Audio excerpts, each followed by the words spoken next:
Professor at Amity School of Communication, Amity University, Kolkata, with over 2 decades of professional experience spanning journalism, media practice, and academia. She has worked with leading media organizations including the Times of India, Hindustan Times, and Electronics for You, bringing extensive industry expertise into the classroom and research environment. Currently, she serves as the chief editor of ASCO Times and ASCOPE. A BBC-trained journalist, she holds BA, MA, and MPhil degrees in international relations from Jadavpur University and is presently pursuing her PhD from Symbiosis University, Pune. She is the author and editor of 3 books and has made significant contributions to media education, journalism studies, and communication research. In recognition of her excellence in teaching and academic leadership, she has received the Teaching Excellence Award. Now it is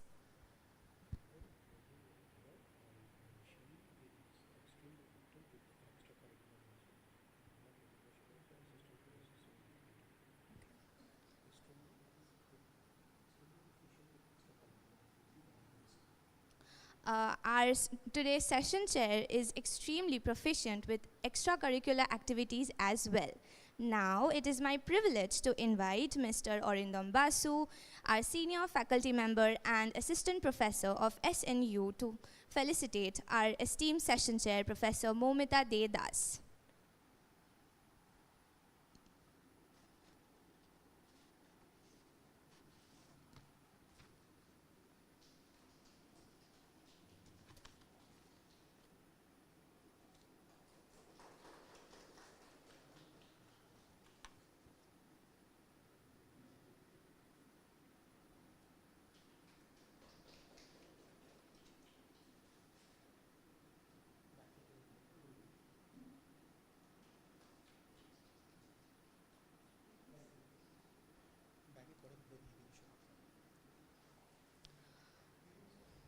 We extend our sincere gratitude to Professor Dedas for kindly agreeing to moderate this session.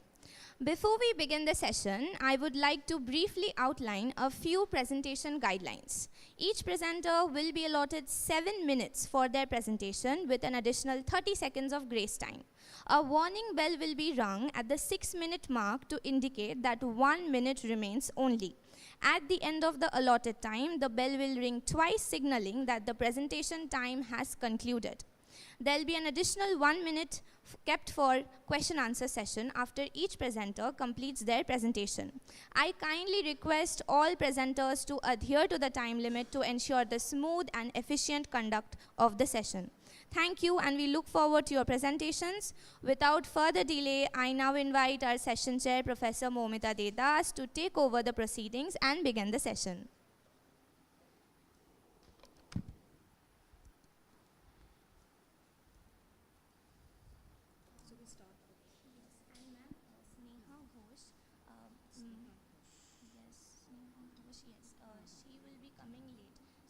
She has requested her presentation to be kept at last. No issues. So we'll go by the number. Right? Okay.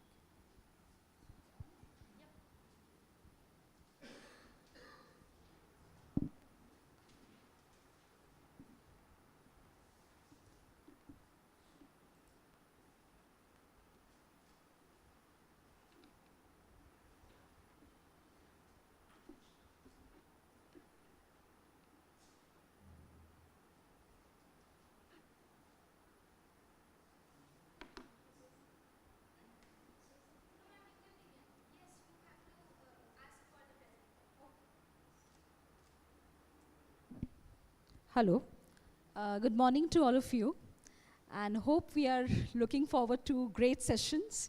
And just be relaxed. We are here to exchange ideas, and let's begin.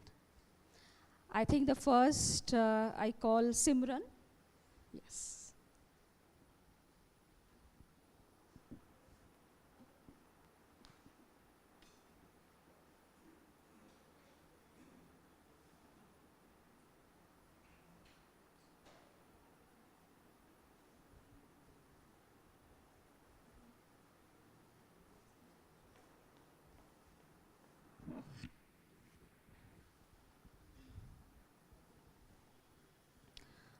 Good morning, respected chairperson, fellow presenters, and esteemed members of the audience. I'm Simran Parveen, a research scholar at the Center for Journalism and Mass Communication, Vishwabharati, and it is a pleasure to present my paper titled Hypermasculinity and Hyperfemininity in Algorithm Cultures, Gendered Communication Inequalities in India's Short Video Platforms. India today is one of the world's largest short video markets, where platforms such as Instagram Reels, Facebook Reels, YouTube Shorts have become a major spaces for digital communication and self-presentation. Visibility on these platforms is shaped by algorithmic recommendation systems that determine what content is seen and circulated.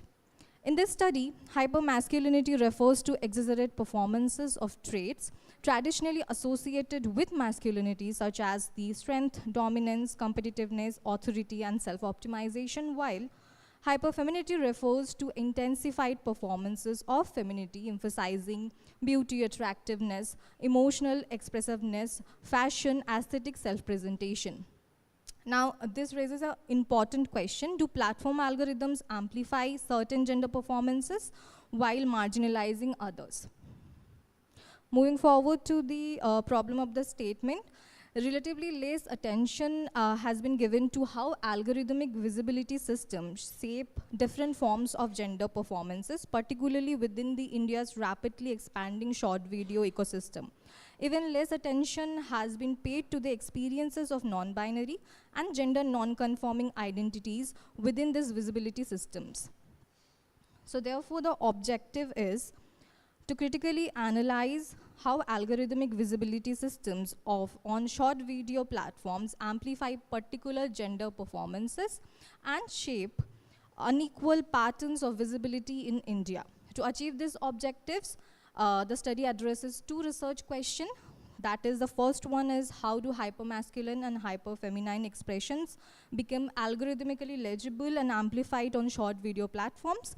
The second one is, what implication do this algorithmically structured visibility systems have for the non-binary and gender non-conforming identities? Moving forward to the theoretical framework of the study. The study is informed by two theoretical frameworks. The first one is Butler's concept of gender performativity, which argues that gender is performed and reinforced through repetitive acts. And the second framework is the platform studies, which emphasizes that platforms and algorithm influence what becomes visible and influential online. Methodologically, this study adopts a qualitative critical conceptual study. It synthesizes findings from 30 academic resources published between 2020 to 2026. I have mentioned the inclusion criteria here.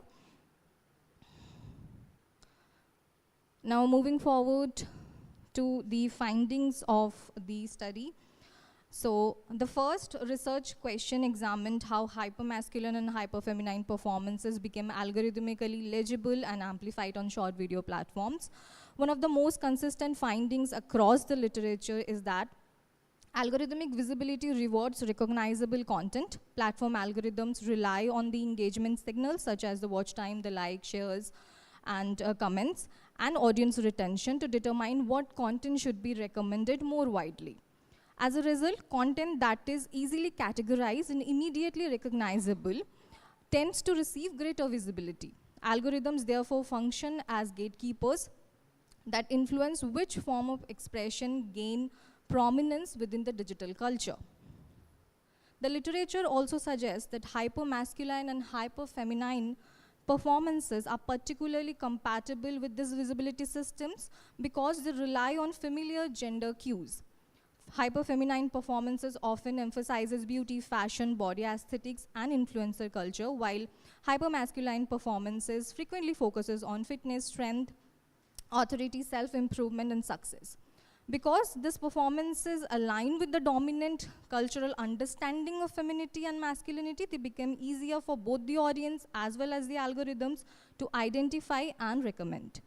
A third finding, which concerns with the engagement matrix, that is the content associated with the beauty, culture, fashion, fitness, aspirational lifestyle frequently generates high levels of interaction. This interaction signal value to algorithm systems, resulting in greater recommendation and discoverability. This creates a feedback loop where visible content becomes even more visible and reinforcing the dominant forms of gender performances. Now, the next finding is that the creators are not passive participants in this process. Many creators actively adopt their content perceived algorithmic preferences. They strategically select hashtags, audio, visual aesthetics, and presentation styles to increase reach and engagement. In this sense, the algorithm influences not only the visibility, but also the performance of identity self. Creators learn what the platform reward and often reproduce those styles to remain visible. And importantly, these dynamics are shaped by the cultural context. Within the India, hypermasculine and hyperfeminine performances are gaining more views. The existing social norms therefore interact with the platform algorithms, reinforcing particular forms of gender expression, making them more visible. Having discussed on how gender performances became amplified, I now move to the second research question concerning the implication of these visibility systems for non-binary and gender non-conforming identities. One of the strongest findings across the literature is that many digital systems continue to privilege binary understanding of gender. Recommendation systems, the classification system, the moderation practices are frequently operate through the male-female framework. As a result, non-binary gender diverse identities are often less effectively recognized within the algorithm environment. Research on automated gender classifications and algorithmic misgendering demonstrate that non-cisgender users experience significantly higher rates of misclassification than binary users. This finding suggests that algorithmic recognition itself is unevenly distributed.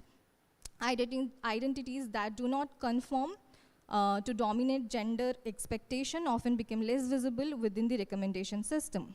The literature also highlights that experience of marginalization among the LGBTQIA+,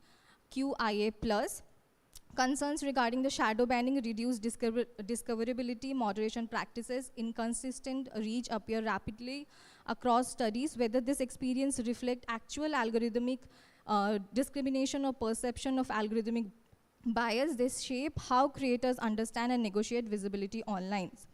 And perhaps the most significant findings emerging from the literature is that algorithmic visibility function as a form of communication inequality. Visibility is not equally distributed across all identities. Dominant gender performance often greater access to attention, circulation, and recognition, while non-binary and gender non-conforming identities encounter structural barriers to represent and participate. To conclude, the study argues that algorithmic visibility is fundamentally a question of power. As a platform, algorithms increasingly shape what is seen and shared and valued. They also shape which gender performances gain legitimacy within the digital culture. This issue, therefore, is not simply who creates content, but those identities are amplified, whose voices are heard, and whose experiences remained at margin of visibility. Thank you.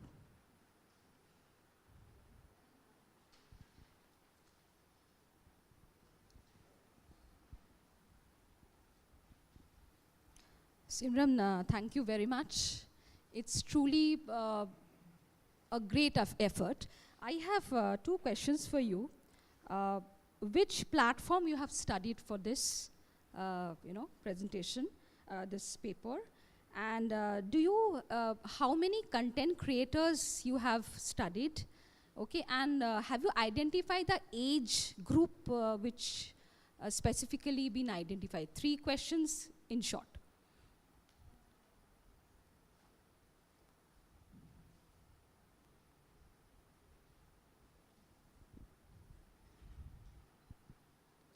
Let me just move to the methodology section. The study isn't based on the primary data, it's based on the secondary data. So I have selected 30 academic sources which deals with these parts. It can be related to the algorithmic visibility, the platform algorithms, the gender performances, or the non-binary and gender non-conforming identities, or short video platforms, and it is need to be related to Indian or globally relevant studies. So I haven't go for any primary sources. Yeah. Yes, yes, sure, ma'am. This topic is actually my core research area, so I'm working on it.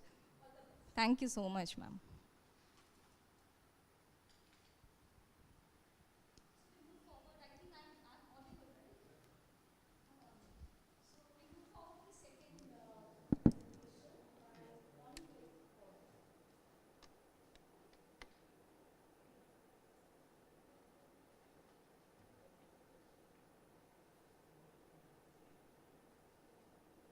You have sent a PDF, right?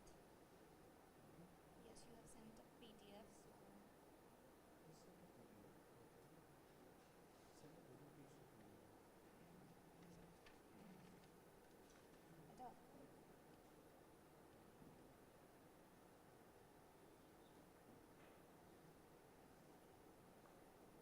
Open with another app that's just open that. You can, if you want to operate.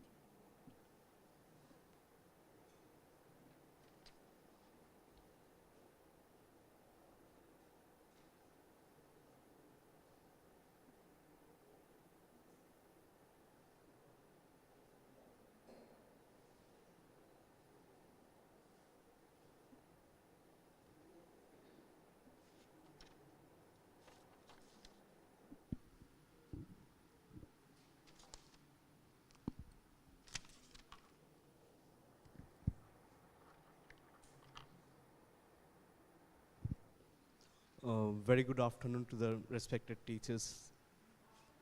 Morning. Sorry. A very good morning to you. A very good morning to all of you sitting here. My name is Aniket Bardhan. I'm from the University of Calcutta, research scholar. Along with me, this paper is prepared by Snigdha Ghosh. She is a university scholar as well from the Rusha 2.0. The paper content or the title is Conditional Parasociality in Digital Communication, or ethnographic study of AI companions. So setting the background of the context of this study, these AI companions are continuously reshaping our communication practices. So just moving beyond that, in Play Store or in App Store, you will find some applications that provide reciprocative apps that where you can chat with the AI avatars. So this particular study is based on that.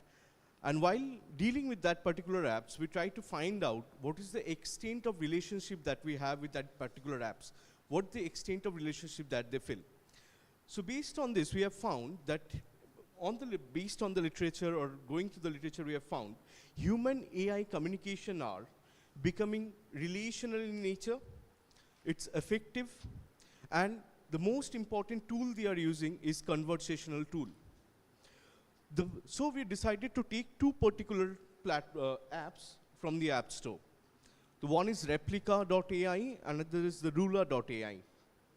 And we started to answer the questions that what is the level of digital intimacy that is going on? What is the level of digital emotional dependency of the particular user who is practicing that? And the nature of the mediated communication that is going through. So the bottom line of this slide is, if the bottom line of the context is, AI companions blurs the boundary between the communication technology and emotional relationship. Moving forward to the problem statement. So we have created a distinction between what we have in the traditional world, traditional media world, and now what is the emotional continuity that we are getting in the present AI human communication. So that's where the problem statement lies. We have found the AI one is interactive in nature. It's adapted to the person who is using it, that is customizable. And the third one is it's pseudo-reciprocal. So what happens to the emotional continuity of it when you use that particular thing? that becomes monetization. This is what the literature suggests, that is monetization affects it, subscription barriers affect the continuation of the emotional continuity, and there is some technical limitations.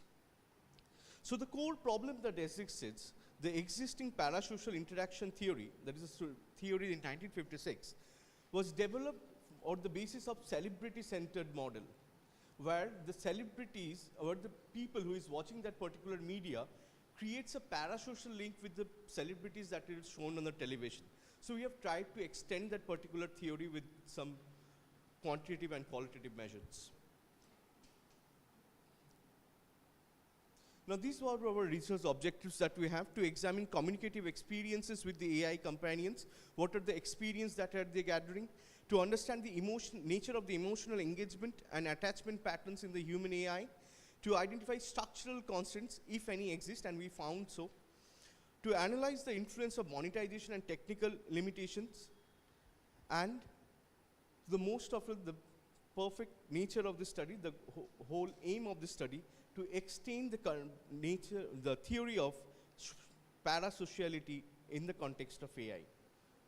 So we have three basic questions. How do users emotionally engage with AI companions? What structural factors affect the continuity of the AI-mediated interaction?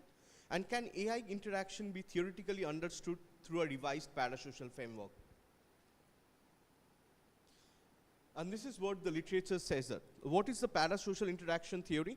It was a theory that was proposed by Houghton and Hall in 1956 that creates a vision for how the users perceive the celebrities in the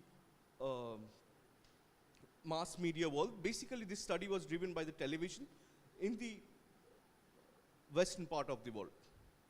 So there is a contemporary debate that was going on based on this literature. So the digital media nature has been changed. It has become interactive in nature. It has become more personalized. It has become algorithmic driven. And in this context of the digital media, in the umbrella of this digital media, where does AI companion start? What the debates lies there? So the debate lies in the literature is, there is no empathy in the AI personnel. They are not responsive enough. And the conversational intimacy is somewhere negotiated to some manner. So this was the primary debate of the literature that we are having. So therefore, we tried to introduce the classical parasocial theory as a justification to understand the phenomena that is going on with the AI companions. So this is put as a methodology of our study. This study is basically a quantitative dominant study, though it has a past of mixed method, a test of mixed method with some qualitative analysis. The data collection was taken from the replica and Luna. The sample was 96 user-generated content. The mode of extracting those data were online review extraction and manual thematic coding. So our unit of study that we have dealt with was an individual user's review. And analytical methods that were used to analyze the research questions were thematic coding, frequency analysis, correlation analysis, and co-occurrence analysis. These were the four major things that we have put forward to understand what the things were going on. And since both of us are there was a study called the ethnographic study used by the Robert Cozinet, which is the upgradation of the ethnographic study by the Robert Cozinet in 2020, and there's a vast methodological process that is going on. So the principal philosophy is pragmatism, and it's based on ethnographical study. And since we have two of them are here, we try to code a qualitative data here. We have used the Cohen's-Kappa statistics to measure the reliability of the study. And the reliability of the study was developed in such a way that Cohen's-Kappa were ranges from, in multiple factors, it was from 0.55 to the 1. So we have a moderate range of 0.55 to the highest level possible. I think that reliability supports what the standard research organization says. Now this, moving on to the key findings, we have major themes identified from the I'll end it. Emotional attachment is there. This is one. From the code, the users is feeling there is an emotional attachment. Now, why they moved to this particular cause is because of the loneliness support. They have a loneliness support in this world of rat race. And there is some level of satisfaction that drives with the AI interaction. And even they want to engage in the future. So these 4 major themes were identified qualitatively. Then we tried to find out what is the correlation of that usage. That sharing emotions and satisfaction. Though if someone shares the emotion, how they are satisfied with that. So we find a suitable correlation portion that 0.67 is a positive correlation. And then AI as a reality. That if someone is thinking if AI is a better friend than the real friend. So there is also a 0.75%. I don't know what type of companies that keep, but this is what the result supports for the 96 samples that we have collected. Ma'am, may I proceed with the 1 minute next?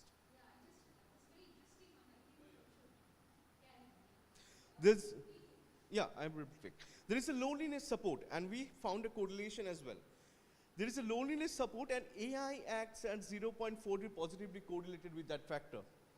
And that's why it's proved that future possibility of AI as a company and is growing, the number of platforms are growing. So we interpret these things as this way: higher emotional disclosure increase satisfaction and engagement. So more we disclose our emotions with the AI thing the user are thinking, they are thinking that satisfaction is more original and reciprocative in nature. There is some structural contents that is where the conditions going on in the sociality. There is monetization barrier. Users are repeatedly talking about, we are not satisfied about the monetization barriers that is coming in. You have to pay in the every stance that is going on. So the relationship continuity depends upon monetization. It's a mediation, platform capitalization in the other end. We have subscription restrictions going on. So some part of the world are subscribing at some particular rate of tariff, and a different rate of tariffs is going on. This is what we have found out. And technical and applicational issues is the most common that we have found out, is approximately 60% of it. Now, the bottom line of this statement is user remained emotionally attached despite dissatisfaction with this particular platform. I think I have covered the findings yet. I'm not moving with the discussions. If discussions, quickly. I'm going to the interpretations then. That AI-mediated intimacy becomes platform governed. I'm repeating, platform governed by the cost of technical, through the cost of monetization barriers and sustained algorithmic use. They are using the algorithms based on the monetization, the amount of money they pay. So ultimately, the relation of an AI and a human-mediated communication is not continuous or the natural in nature.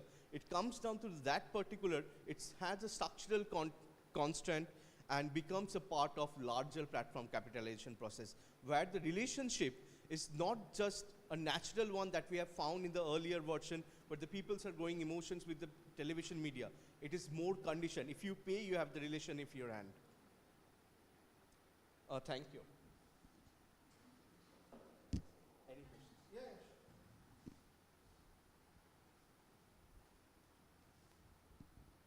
sure. Aniket, thank you. It's very interesting study. I'm very curious what's next actually. If it's user being monetized, that actually monetarily the users can, I think emotionally they can be attached or not being attached. You have stated that dissatisfaction, even if they are dissatisfied, but they are attached to that platform. That is a dangerous, which we are discussing right now. That can actually change the dynamics of relationship, where you have put, I was just noting it down, that AI as reality better than real friend. How you, I really congratulate you for this paper. Can you just tell us something?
And this is what the things are going on.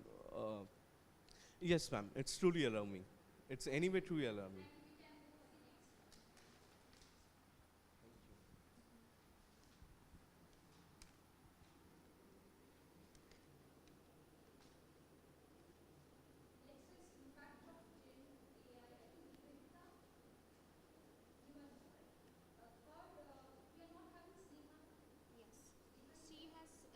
She said that she will be delayed, but she's here.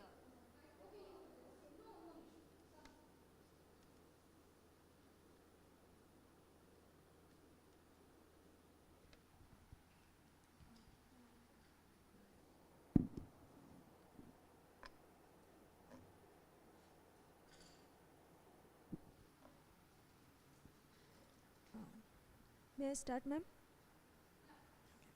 Good morning, ma'am. Good morning, all of my fellow scholars presented over here. This is Nivedita Bhattacharya, research scholar, MIT University, Kolkata. So, my topic is impact of Gen AI visual advertising on audience perception and digital newsroom sustainability. So here, the main concern that the paper has presented over here is that just before my presentation, here was my fellow scholar, and he has addressed a very nice thing, and I think my paper is almost co-related to him.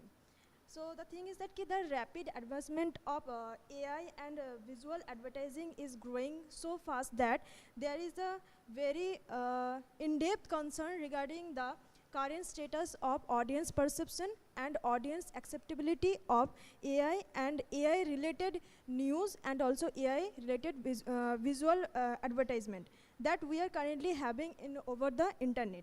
So here I have presented two images. One is the arrest of Donald Trump and another one is the Pope's puffer coat. And what does it mean actually is that these two images are actually fake. That means these all are AI generated. That is the synthetic image. So audience are not knowing that what are the synthetic images and what are the authentic images we are getting currently. And after the research, we will get to know about the thing is that whether being an audience, we are get to know about that this is a fake image, this is the AI generated image. Still, we don't have any other choice we will ignore this option. Because these all are spreading through news organizations, these all are spreading through AI visual advertisement. So there is no options left rather than we are accepting the synthetic AI generated newses. So based on that things, we are having our research objectives and research questions. My objectives are like analyzing how audience perceive AI generated visual audience advertising in digital media, assess the impact of AI visuals on audience trust and engagement level, and also examining the effects on digital newsroom sustainability and credibility. Based on these three objectives, I tried to find out the three questions that are related to these objectives. And after that, I am having the literature insights. For the literature insights, I have gone through total 662 papers from the Scopus Index journals, like 662 screenings, and after the screenings, finally, I found out 28 papers, and I'm not going into the in-depth analysis of the literature insights.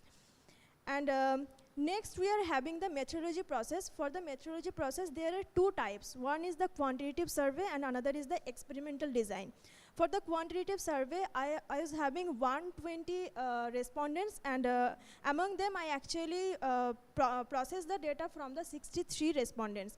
And what about the experimental design is that in the Google form, I have given the input of two images. One was the synthetic image, and another one was the authentic image, and that was the similar image. Like I took one image from the news organization, and I have created the same image from ChatGPT.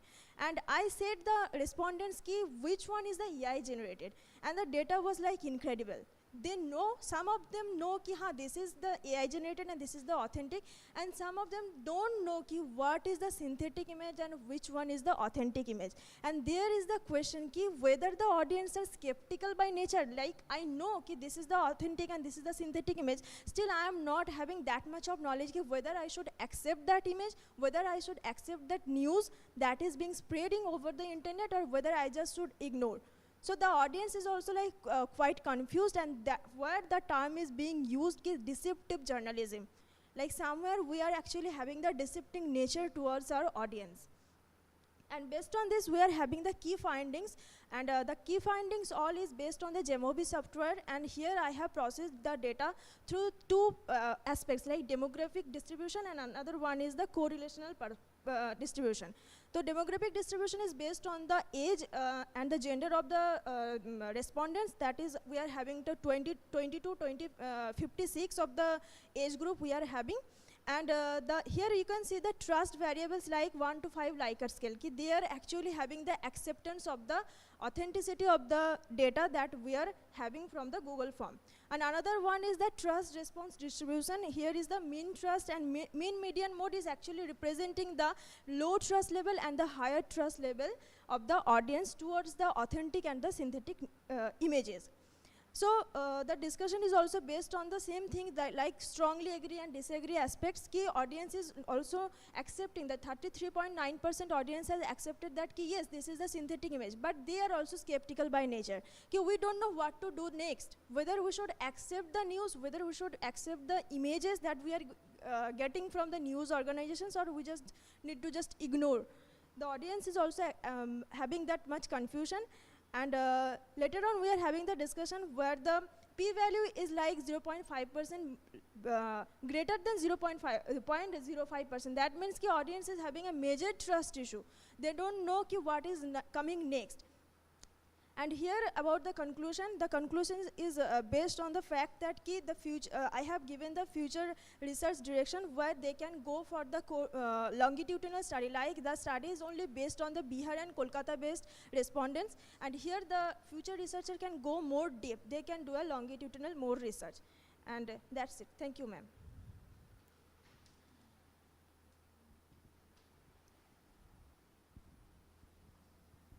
Thank you, Nivedita. Wonderful presentation, and it's very, very important aspect of newsroom analysis. And whenever, even in television, we would find that they run videos and they state that, this has not been verified. There's a question of, authenticity, or we can say the credibility part, even on the onus lies with the houses. I'm not naming the houses, but most of the news organizations. There's a big question mark on the setting the false narrative. It's all about a narrative that you have stated. I would like to ask one thing. When you have stated that there's a low trust level, so have you asked in that Google form how, if they find out that this is a fake image or visual, what kind of response do the audience give? Do they stop watching those programs, or do they reach out to newspapers, or the not newspapers but the news organizations regarding particular news item?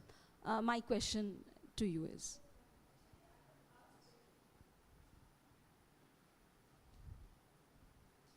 Yes, ma'am, I have asked them about the thing is that whether you are accepting after knowing that this is the AI generated image. Like some days ago there is an information spread through Times of India network, and that was like related to some incident. I can just remember the incident with however, after 1 or 2 weeks the TUI itself announced that it was a fake image or it was a fake video. So based on that aspect, I asked the audience whether you will accept after spreading such kind of news, they are saying sorry and they are saying that was a fake news spread by us.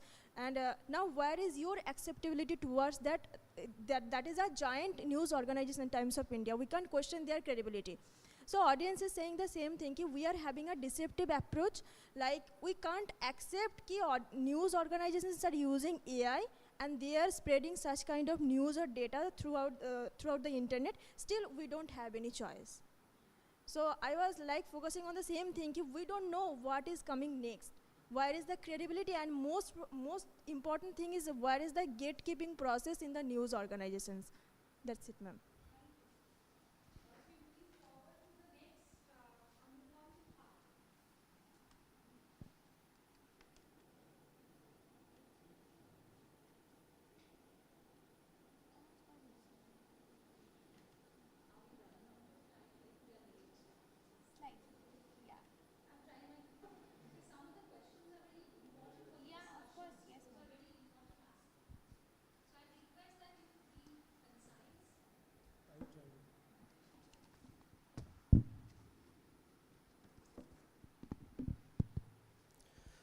First of all, good morning everyone. I am Anupam Pal from Vishwabharati.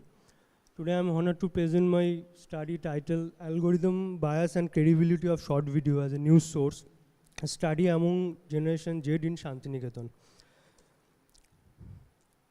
Now moving forward to the introduction, the rapid development of technology and digital media has significantly transformed the way news is produced, distributed and consumed. In recent years, the emergence of short video formats such as Facebook Reels, Instagram Reels, YouTube Shorts significantly transformed the news ecosystem, particularly for Generation Z. This platform rely heavily on algorithm-driven recommendation system that personalize content based on their user behavior, potentially leading to algorithmic bias and selective exposure. Now, who are Gen Z? According to the Palak Rakshivai Sakia, Gen Z are those who born from 1997 to 2012. Now moving forward to the problem statement, although these platforms, now moving forward to the problem statement, although these short video platforms are popular for their quick and engaging content, their algorithm-driven nature raise concern about the bias, misinformation, and the credibility of news content. Despite the growing dependence on the short video platform for news consumption, there are limited research on how Gen Z in Shantiniketan perceive the credibility of such news and understand the impact of algorithmic bias on the information they receive. Now the research objective, there are 3 research objectives. Number 1, to identify the key characteristics of short form video that make them a preferred news source among Gen Z. Number 2, to identify the key factors that influence short form video as a credible news source and assess the level of credibility among Gen Z. And the last one is to evaluate the Gen Z's awareness of algorithmic bias and its impact on news credibility in short form video formats. Now moving forward to the research question, based on this research objective, I'm trying to find out 5 research objects, but I'm not going to going through it to save the time. Now directly focusing on the theoretical framework. There are two theory which will fit for my study. Number 1 is user gratification theory, which will explain Gen Z's active preference for short video platform as a news source. Based on the informational entertainment and convenience need, despite having the algorithm-driven recommendation system. And the second one is selective exposure theory, which explain selective exposure theory, which explain how users tend to consume content aligned with their interest and belief, while platform algorithmic reinforce such exposure through personalized recommendation. Now moving forward to the methodology, this is a descriptive research method, and the researcher has employed a quantitative research approach to address the set of objectives. A survey was used as a primary data collection tool with 100 Gen Z respondents from Shantiniketan, and the structured questionnaire has been distributed via Google Form. Now moving forward to the key finding, according to the survey, 83% of the respondents prefer short video as a news source. Instagram Reels is the most popular short video platform for news among Gen Z, followed by the Facebook Reels and YouTube Shorts. For objective 1, strong visual storytelling, easy to understand, time efficacy, and the simplification of the complex issue emerge as the key characteristic that make short video as a preferred news source among Gen Z. And for the for objective 2, the finding reveal a moderate level of trust in short form video as a news source, where 39.7% of the respondents considered them credible, 53% remain neutral, and 7.2% expressed disagreement. But among these factors, including credibility, among these factors influencing credibility, content quality emerges the most credible, most significant determinant, followed by the source credibility and the credibility of the influencer or the content creator. For objective 3, the finding indicate a significant awareness among the respondents regarding the influence of algorithmic bias on news credibility, a majority of 71.1% agreed that algorithmic bias affects the credibility of news consumed through short video platform. Respondent identified major form of algorithmic bias, including fiber bubble, homophily, and the echo chamber effects, where content recommendation are shaped by the user's past behavior, search history, and the ideological perspective. Additionally, 34.9% of the respondents agreed that repeated exposure to the similar news content increased its perceived credibility, while 50.6% remained neutral and the 14.4% disagreed. Similarly, 30.1% acknowledged that repeated exposure to the similar content influenced their opinion, whereas 41.1% were neutral and 28.9% disagreed. The study further revealed a strong perception of the broader societal implication of algorithmic system. More than half of the respondents, 54.3%, agreed that the algorithm restrict exposure to the diverse viewpoint, while 9.6% disagreed.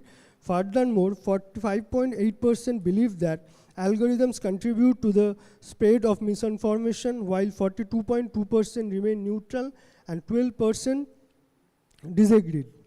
Now moving forward to the conclusion based on this finding, it can be concluded that short video platform have become a preferred source of news among Gen Z due to their visually engaging, conscious, and the easily comprehensible format.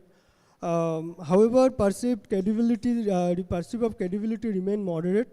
The study further reveals significant awareness of algorithmic bias, including fiber bubble, echo chamber, and the homophily. Additionally, repeated exposure to the similar content was found to influence both perceived credibility and opinion formation. Overall, the study highlights the growing influence of short-form video news, while drawing attention to the issue to the algorithm-driven information exposure and its credibility.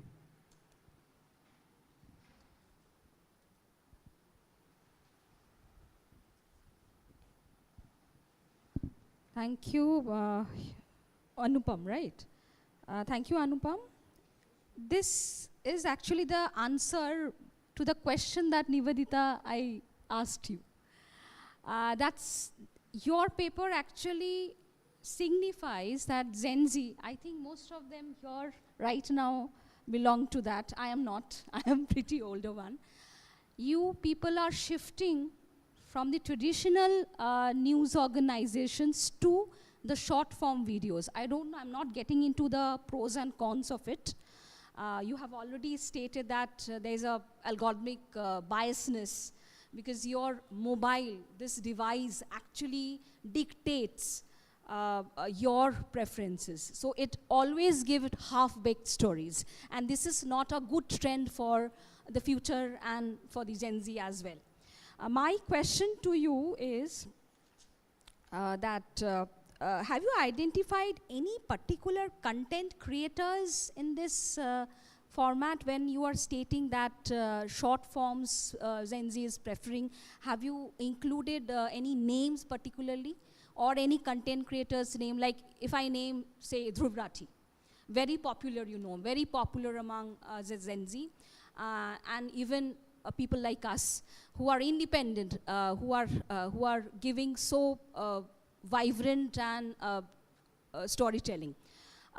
So you have not identified. I would request that next time you can think of that manner, identifying the content creators or particular the news which Gen Z is preferring, or you could have, stated that any particular news they are.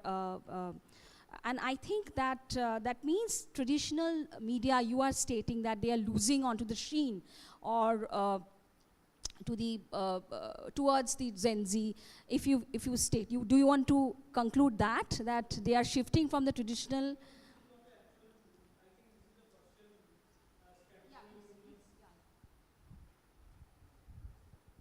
I think this is a partial truth because if I notice the ABCD.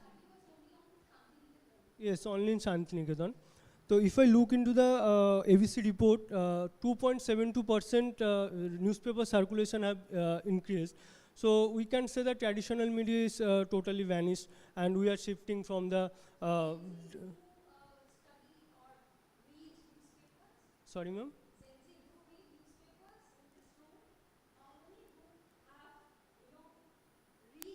Ma'am, I am under Gen Z, so I read newspaper.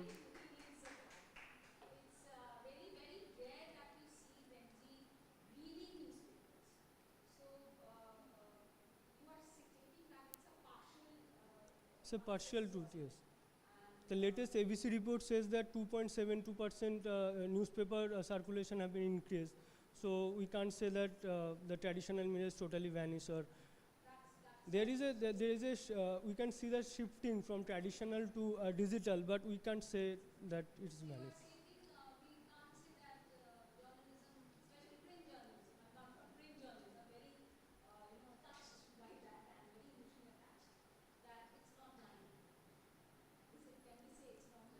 Yes, ma'am.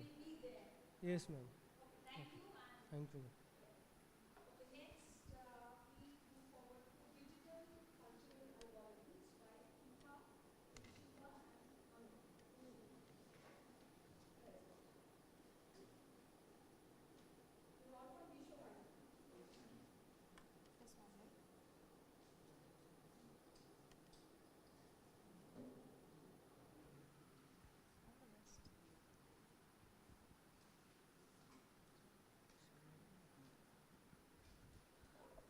A very good morning, everyone. Today, we are presenting our research titled Digital Culture Algorithms, How AI Creates, Controls, and Commodify Local Traditions. AI image generators can now create artworks that imitate cultural styles from around the world. As traditional art forms become training data for AI systems, important question arises about cultural authenticity, ownership, consent, commercialization, and cultural preservation. The main problem is that AI can reproduce cultural aesthetics without understanding their deeper meanings and traditions. As a result, cultural symbols may become decorative asset, traditional knowledge may lose its context, and communities may lose control over how their culture is represented. This leads to a key question: who benefits when culture becomes algorithmic content? The study aims to examine how AI reproduces culture, tradition, analyzes AI-generated Madhubani Ghibli-style images, investigate audience engagement, and explore whether AI promotes culture preservation or culture commodification. To guide this research, we ask 4 questions. How does AI transform traditional cultural styles into digital content? What culture elements are preserved, altered, or erased?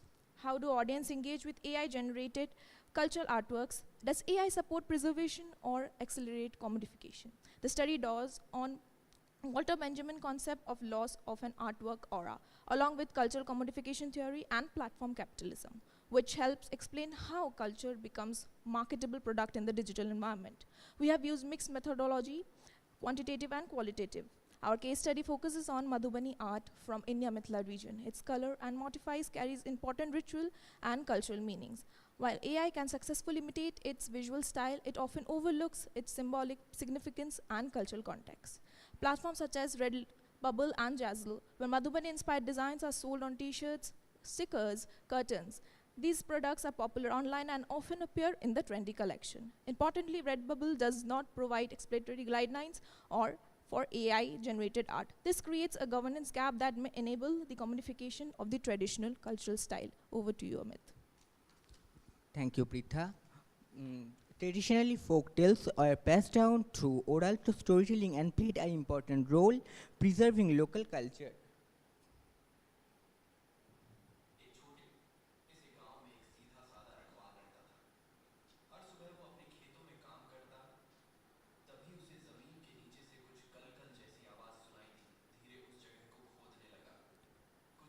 Today, AI helps transform these stories into digital content through AI-generated narration, animation, and videos. This platform folktales to wider audience through social media and streaming platform. AI also helps the preserve cultural heritage by converting oral tradition into digital format.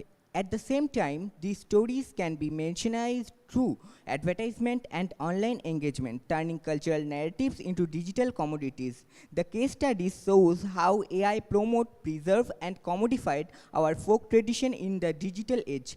AI is not only preserving folk tales, but also reshaping them as a digital cultural product. For further discussion, I would convey the session on Ishika Bhadu.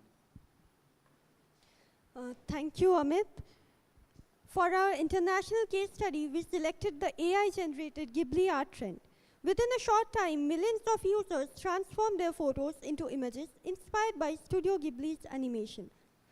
As shown in the visuals, not only individuals, but brands like Everest and PNB MetLife also fueled the trend.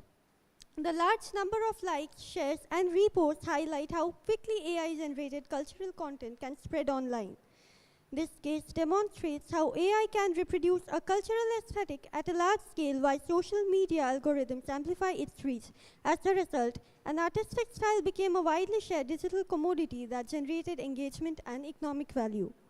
Many users noticed disturbing changes in their images, like scarves turning into snakes, addition of more people or human figures turning into animals.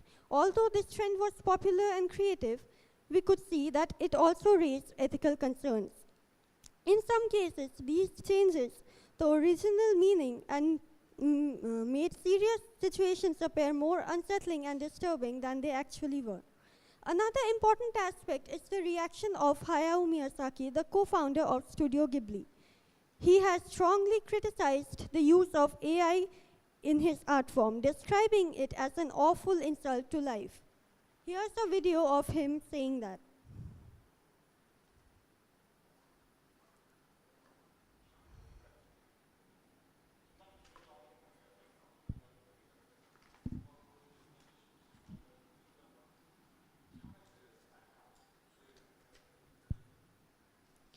For Miyazaki, art is closely connected to human creativity, emotion, and labor. This highlights the ongoing debate between technological innovation and artistic authenticity. This study uses both qualitative and quantitative methods. This also uses purposive sampling. The qualitative analysis focuses on image distortion, changes in cultural meaning, and ethical concerns. The quantitative analysis examines engagement indicators such as likes, shares, reposts, and participation by users and brands. Together, these methods help us understand both the cultural aspect and the commercial value of the Ghibli art trend. Our findings show that AI does more than preserve culture. It transforms how culture is represented and consumed online. Across all the three case studies, AI increased the visibility of cultural traditions and artistic styles. However, this visibility often came with commodification as cultural symbols and aesthetics became tools for generating engagement and profit. Overall, AI can popularize culture, but it can also reshape and simplify it through digital production or reproduction, may I say. In conclusion, AI has both positive and negative effects on culture. On one hand, it makes cultural aesthetics more accessible and encourages creative participation. However, on the other hand, it can distort meanings, commercialize traditions, and reduce cultural expressions through digital trends. Therefore, AI does not simply preserve or distort culture. It does both at the same time, simultaneously creating new opportunities while also raising important questions about authenticity, ownership, and cultural integrity in the digital age. Thank you.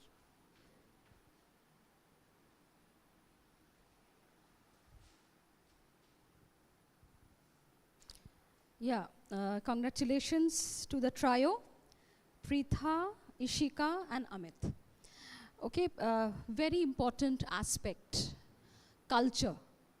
So, in this age of AI, it's very easy, especially Ghibli. I remember everyone was coming up with their, and that particular image where the son becomes a dog.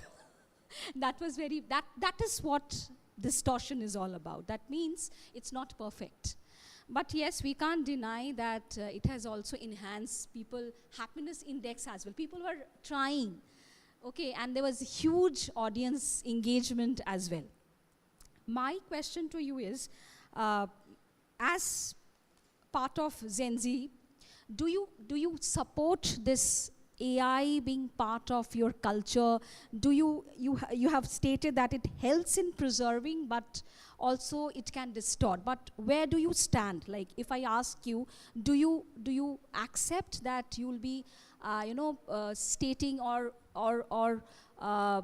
in engagement of audience, you would share your personal data. This was huge personal data. And there was this aspect that people were giving away their own, sharing their own individual, cultural thing. So do you think that it will survive, or it will help in preserving, or do you support this as such? Thank you, ma'am, for that question.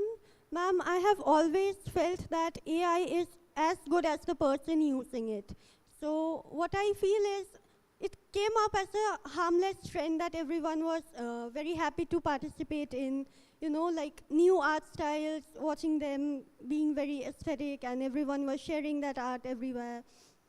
That is one aspect. However, the other aspect that a lot of people have criticized is the privacy concerns. Like, thousands and thousands of people were sharing their pictures online without really thinking deeply about the consequences of it. And if I talk about the Ghibli art trend specifically, I cannot dismiss Hayao Miyazaki's own stance, because he's the creator of the trend. He does not like AI in his art at all, and he was not happy with this trend. So for the Ghibli art trend, personally, I think we all share the same thought that even though it put us in moments of happiness, the art, the preservation aspect of the art is not true, because Ghibli art, Studio Ghibli has many movies, so if we are only talking about preservation can be also done through the movies itself. There was no need of the AI trend coming into existence. Thank you.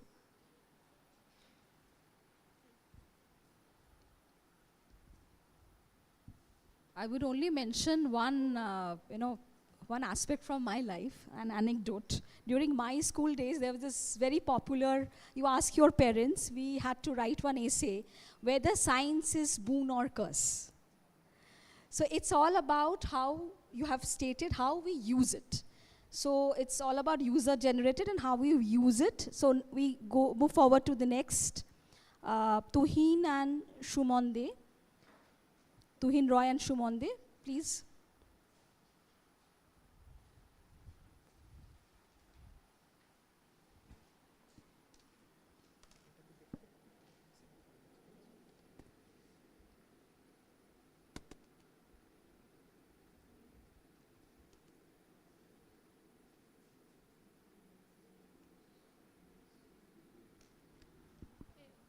Thank you so much.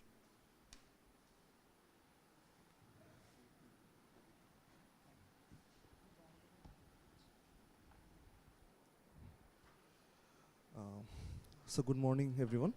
My name is Shumonde, and I am here today with my co-presenter Tuhin Roy from the Center for Journalism and Mass Comm, Vishwabharati Shantiniketan.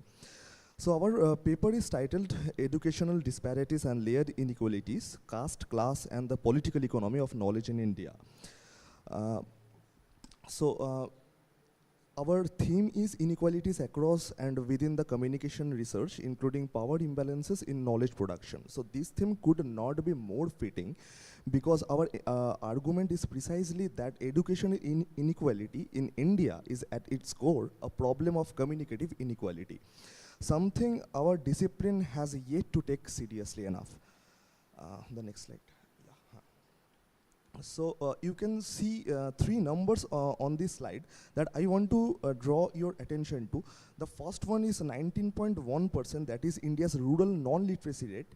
According to the periodic labor force survey of 2023 to 24, nearly 1 in 5 rural Indians cannot read.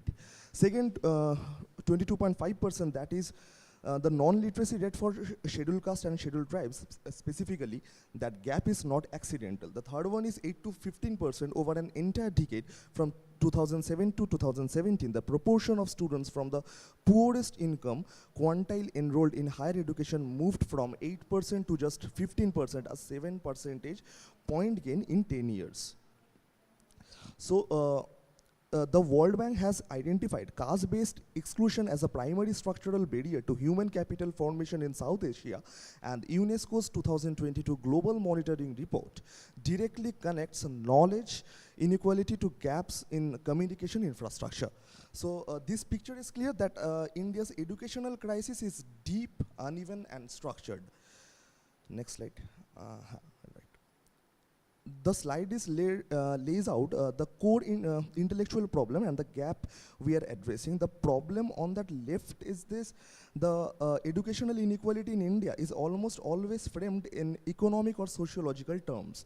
So we talk about poverty, about school enrollment, about government spending. What we really ask is, how does the structure of communication itself produce and reproduce educational exclusion? So the gaps are equally striking. The intersection of epistemic justice and communication theory, particularly in global south context, remains profoundly underexplored. Crucially, no study has used nationally representative government survey data to map communication-mediated epistemic exclusion across caste, class, and intersection in India at the larger scale. Next slide. So our objectives are briefly stated. So the first one is to theorize caste as a communicative category. Second one is to empirically map caste and class-based educational disparities using official survey data. And the third one is to examine how communication infrastructure, the language literacy, and the media access reproduces knowledge inequality. And the last one is to advance a global south communication framework centered to epistemic justice. And those questions move from the empirical to the conceptual, from numbers to what those numbers mean for this discipline. Next slide. So the theoretical framework, so we have just taken the three theoretical framework here. So the first one is Pierre Bourdieu's theory of cultural capital. The second one is the framework of Amartya Sen's capability approach. And the third one is Miranda Fricker's concept of epistemic justice. Next slide. So our methodology is grounded in quantitative secondary data analysis. We used two nationally representative data sets: the periodic labor force survey for 2023 to 24 and the historical rounds of the National Sample Survey Organization. So both use multi-stage stratified random sampling, the gold standard for nationally representative surveys in India. So this allows us to disaggregate findings by social category, scheduled caste, like scheduled caste, scheduled tribes, and other backward classes, and the general alongside income quintile and the rural-urban location. So our analytical methods include quintile-based disaggregation, comparative state-level analysis, and contrasting Bihar, Kerala, and the national average. And trend analysis from 2007 to 2017 for the higher education data. So a critical point, because we are working with the anonymized government data sets from MOSPI. So there are no ethical clearance requirements for primary data collection. So the data are publicly available. So the further presentation is presented by my co-presenter. So you can see that the bar chart on the left, it shows that the non-literacy rates, social category from PLFS 2023-2024.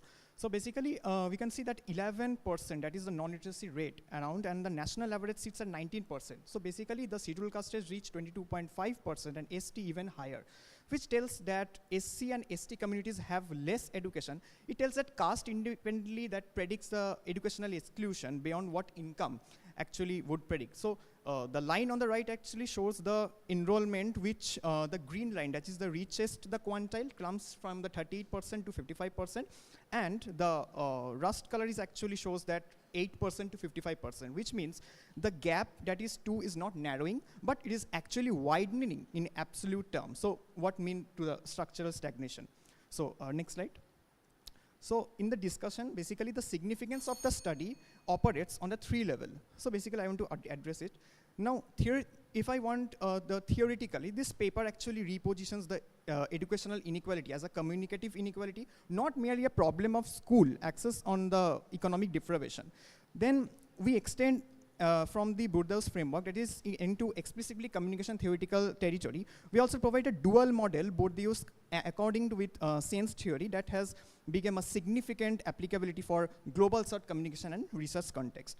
Now, socially and academically, basically our central argument is that the marginalized epistemic voices must be treated not as object of the study, but as a constructive of the discipline. So this aligns with UNESCO's call for inclusive knowledge ecosystems. Next slide.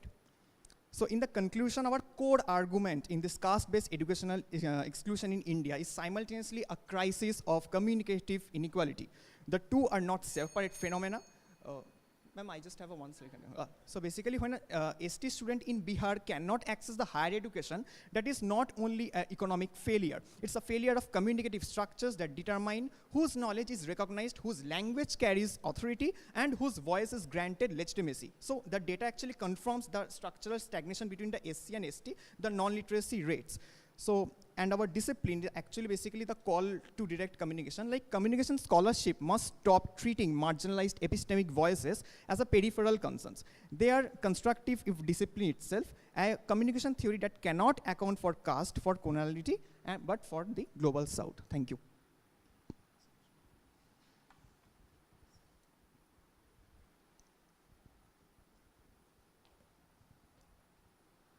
Congrats to both of you.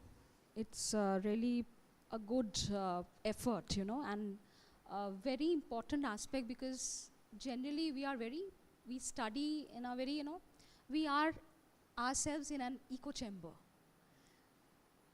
because our algorithm also sets our mind in one track. So generally we don't discuss such things which are actually the real world is speaking right now. So thank you for that paper. I don't have any such questions, but an observation, like you have suggested that there should be some suggestions.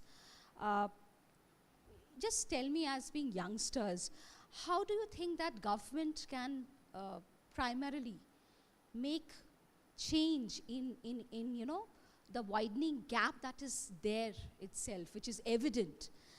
And why do you think one policy change that right now is need of the hour, if I ask you, just as you know, a scholar?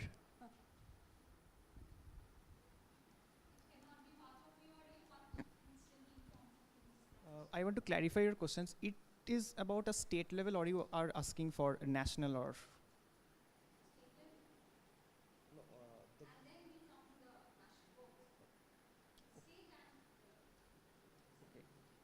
So basically, can you just repeat your question? This.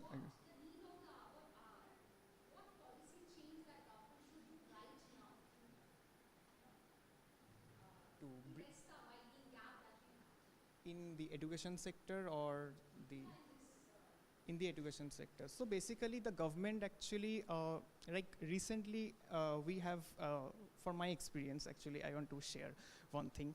The government, for, if I tell about in a educational perspective, the government should actually conduct more rural-based educational programs, because if I consider state, like if here I mentioned already the Bihar, so basically if I talk about the rural state, most of don't access the technology. So basically the government should have a policy of, you know, the two-way communication needs to bridge the gap between the government and who don't have the access to the technology. Like if like in today's world, many of we are using the AI. So basically if the state level, if I don't have the access of technology, how can I know about the information, or how can I just know about what the government are actually like bridging the information? There is actually, it creates a problem to bridge the gaps. Center, I think,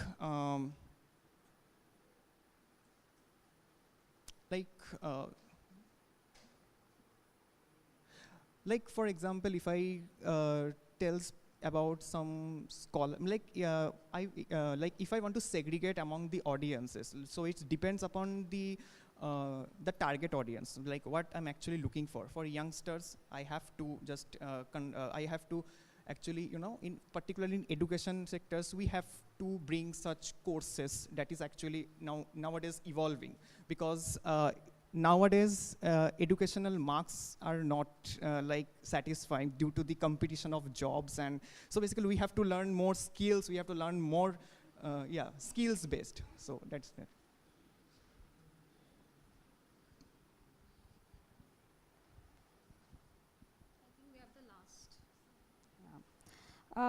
Now I call upon Sneha for her presentation. Yeah.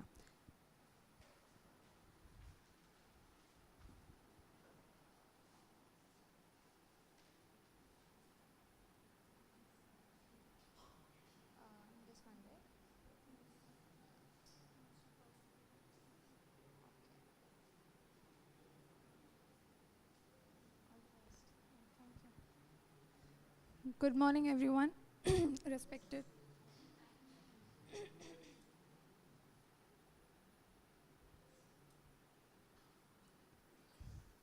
Good morning, everyone. Respected our session chair and everybody present here. I'm Sneha Ghosh, a research scholar from Vishwa Bharati. Firstly, I would like to thank Mr. Apratim Bhattacharya, my co-author. He has been a constant support. I learned a lot from him.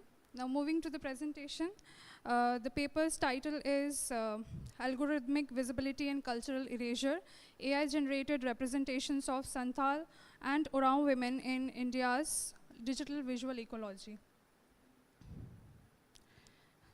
Moving to the background, algorithmic systems currently play a very decisive role in determining what is visible, what is shareable, and socially recognizable in digital culture. While AI image generation tools such as ChatGPT and Gemini are often perceived as neutral and objective, they actively participate in process of knowledge production. They generate visual knowledge about people and communities based on patterns learned from existing data. These systems frequently reproduce existing socio-cultural hierarchies, particularly affecting indigenous communities in the global south. This study focused on the visual construction of Santhal and Oraon women from West Bengal, examining how algorithmic outputs shape their representation in India's digital visual ecology. Research on AI bias has expanded rapidly, but the representation of indigenous women in AI-generated imagery remains significantly underexplored. Currently, AI systems encode and amplify societal bias that risk perpetuating the marginalization of indigenous communities. Preliminary observations had revealed recurring patterns of homogenization and exoticization. This raises critical concerns about algorithmic visibility and the potential for cultural erasure in digital spaces.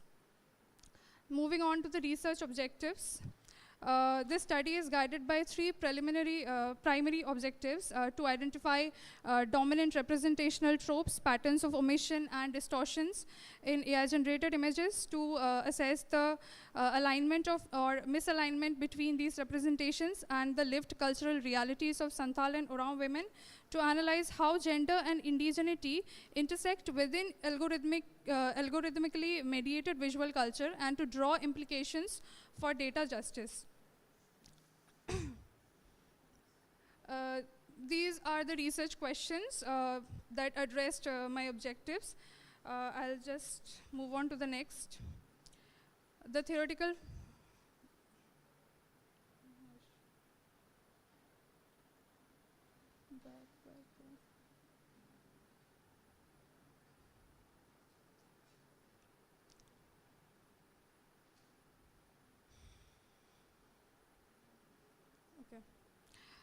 Moving on to the theoretical framework, the analysis was guided by these three theoretical frameworks. First, intersectionality, which helped in understanding how gender and indigeneity intersect to produce compounded forms of algorithmic bias. Then data colonialism provided a way to understand how historical systems of classification and extraction continue to shape contemporary data infrastructures. And then critical algorithmic studies helped situate algorithmic bias within broader social and political structures rather than viewing it as merely a technical issue. Now, moving on to the methodology.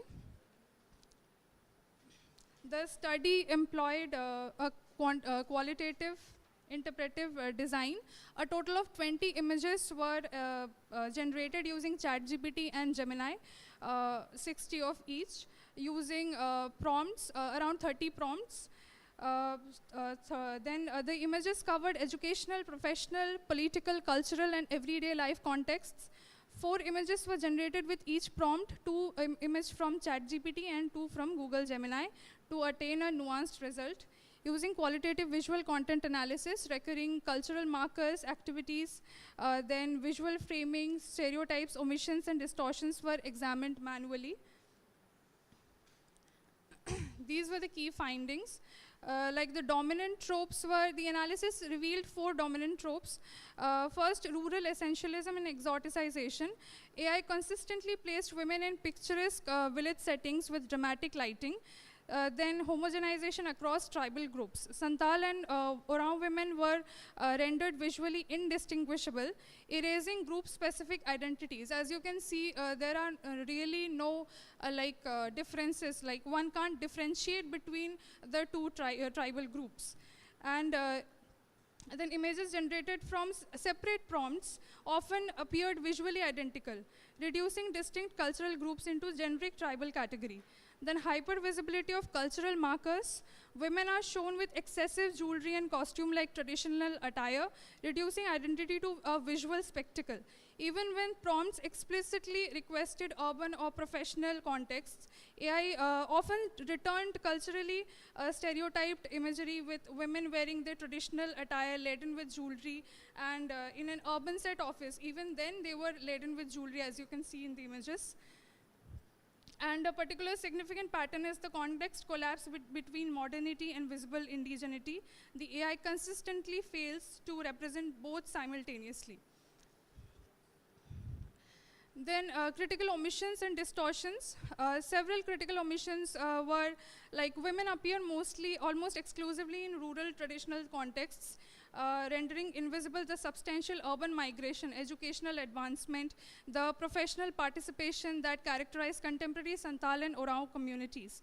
Educational mobility, professional careers, urban experiences, and everyday contemporary realities were largely absent. Even when prompts referred to modern occupations, AI often inserted traditional visual markers.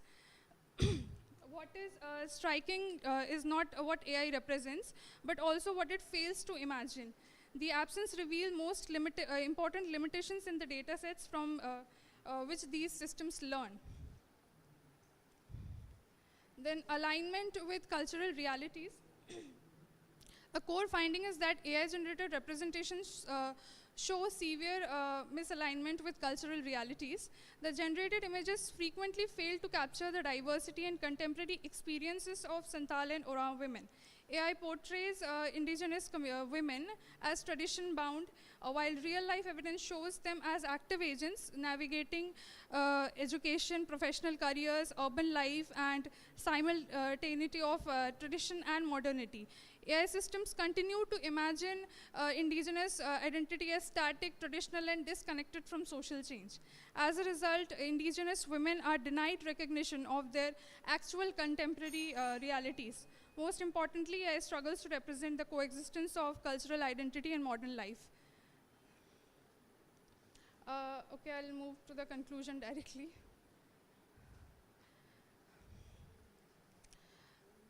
In conclusion, visibility in algorithmic systems is not neutral. It is a manifestation of communicative power.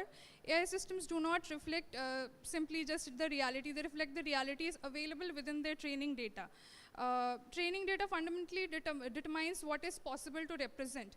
So when those data sets contain historical inequalities and limited representations, the resulting images reproduce those limitations. The absence of contemporary professional and urban indigenous women in training datasets produce systematic cultural erasure. The findings highlight the importance of data justice and the need for greater participation of indigenous communities in processes of data creation, curation, and AI development. More broadly, the study demonstrates that debates about AI representation are not technically just technical debates. They are also debates about culture and recognition and social justice. Thank you.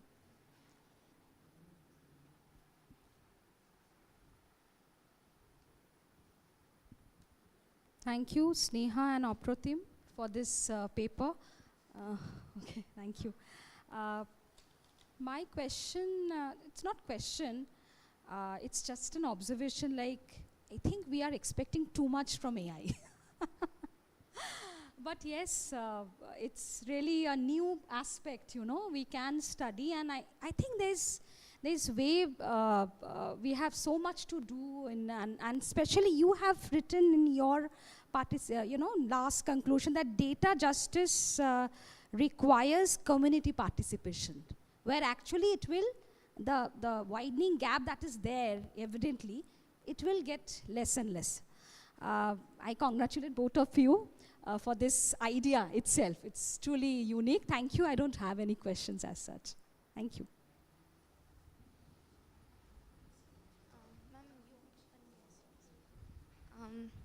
Now we have come to the end of the paper presentations for this technical session, and I would like to invite our esteemed session chair to deliver her concluding remarks.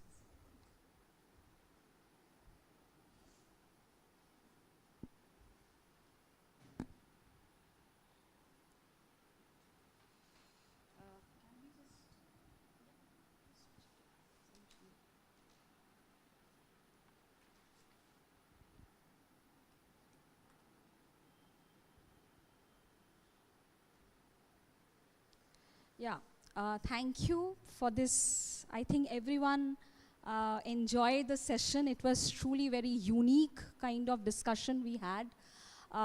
We can't deny that AI has now become part of our daily life, we can say. I just mentioned that during our childhood we had this question that whether science is boon or curse. Similarly, AI, we have so many apprehensions, but I think with time we will get over it. And coming to the papers, I don't have as such, but one by one, the observation that we had. The first presentation by Simran, it's on hyper-masculinity and hyper-femininity in algorithmic cultures, gendered communication inequalities in India's short-form video platform. Simran? I find that there's one point which from her observation or her paper, it becomes that users remain emotionally, oh no, I'm sorry. It was Simran, it was not her. Okay, Simran, yeah.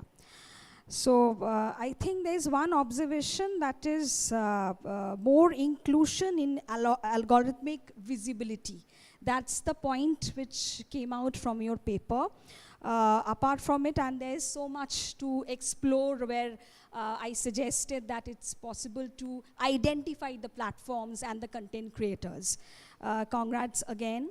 Second, we come to Aniket Bordhan and Snigdha Ghosh from University of Calcutta. I really like that. Conditional parasociality in digital communication, ethnographic study of an AI companion. So much to learn from your presentation. One thing that is I felt that is users remain, you have mentioned that emotionally attached despite having dissatisfaction, where I think there's a huge debate, discussions, and there even apart from the narrative that we always say, It's about personal relationships, which will determine AI. That where you have stated that it's better than real friend, and even addressing the loneliness part. I think people who are lonely can now overcome that loneliness. If already mobile has taken over, I think if one is with their mobile, I think they can get over the loneliness part. We don't feel loneliness nowadays. Okay, next we had I think Nivedita and Dr. Vijay Kumar's paper. It's impact of Gen AI visual advertising on audience perception and digital newsroom sustainability. Very, very important aspect of right now with the newsroom. I have a couple of friends and students working in the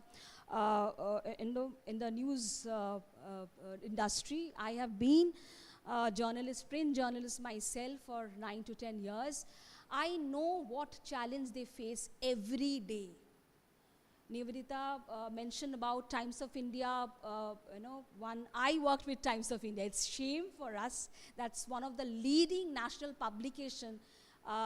They came up with this fake image of a couple who murdered, one husband murdered that particular wife, and they just picked up one random image and claimed that this is the, and later on they stated that now onwards any such event, if they cover, they would come up only representational image. That is, then they have now they can work with AI. So now you can't see any real images. You would find only AI images in being printed. So they have come up. I think that's better, that you don't carry any fake images.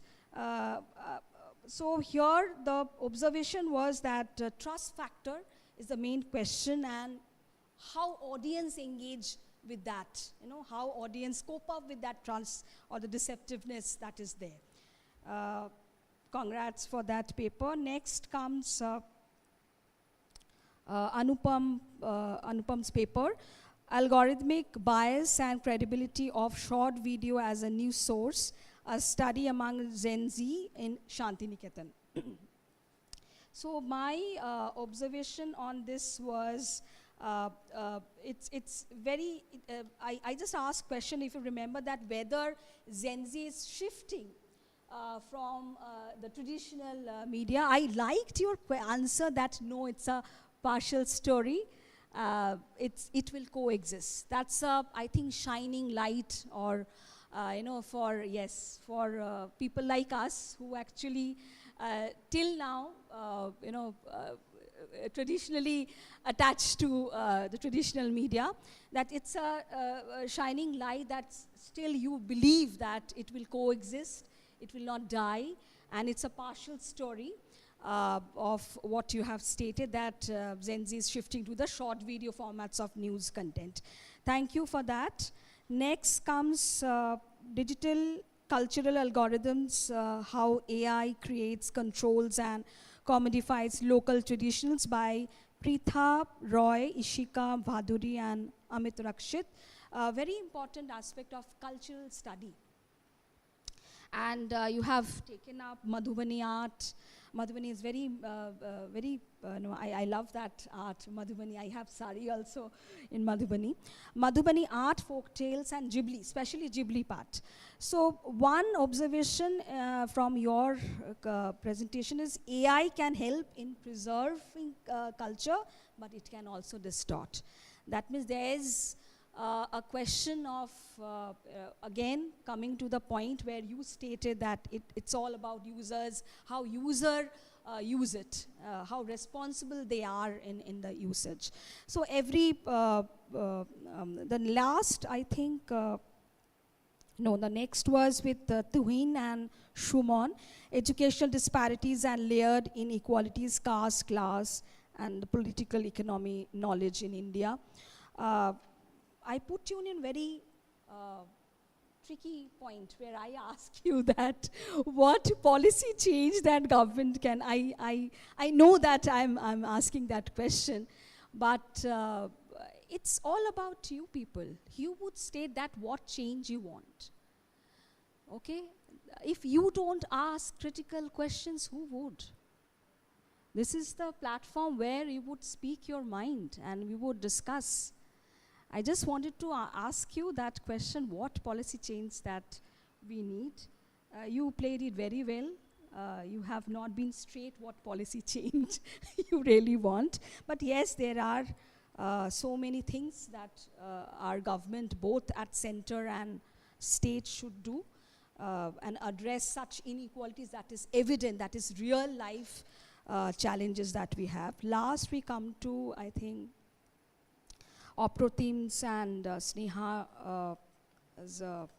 paper on algorithmic visibility and cultural erasure, AI-generated representations of Santhal and Orao women in India's digital visual ecology. I love the idea of it. It never came to my mind that this can be also, explored. I really congratulate both of you. But one observation, too much expectation from AI. So it's all about participation. I think that we can address. And thank you for having me.